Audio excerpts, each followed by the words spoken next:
नमस्कार, माझे नाव कांचन कृष्णा डोके. मी सायन कोळवड्या, प्रतीक्षा नगर, बिल्डिंग नंबर 21, रूम नंबर 111 इकडे राहते.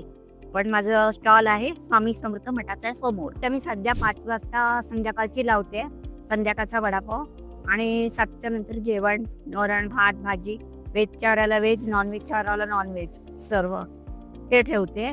पण माझ्या पुढे जाऊन ही आहे की सकाळचा पण नाश्ता ठेवायचा आहे.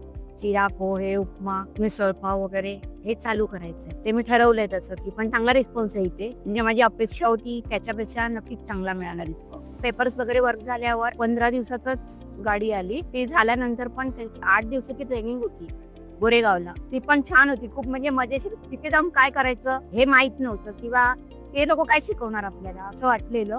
पण तिकडे जाऊन खूप शिकायला मिळालं की चालवायचा कसा व्यवसाय, पुढे कसा न्यायचा, वाढवायचा कसा, हे समजलं जाऊन त्यांच्या ट्रेनिंगमध्ये. मी सुरुवात केली की माझ्या मिस्टरांच्या ऑफिसमधूनच. रिकाम्या वेळात मी काय करू म्हणून मग सुरुवात केली की जे टिफिन नाही आणत किंवा बर्थडे पार्ट्या करतात त्यांचं जेवण बनवून द्यायला सुरुवात केली.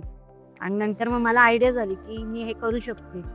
थोडं थोडं वाढवत मी 50 ते 100 माणसं एकटी करू शकते, हा कॉन्फिडन्स मला आला. आणि मग तिथून मी सुरुवात केली की करेन मी एकटी.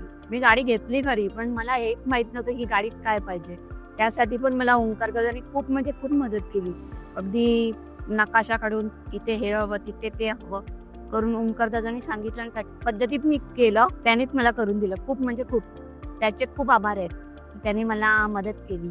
स्वयंभूचे तर आहेत, पण त्यांनी खूप काहीच माहित नव्हतं ना, त्या गोष्टी पण मला कळल्या की इथे पाहिजे ते. थँक्यू ओंकार दादा.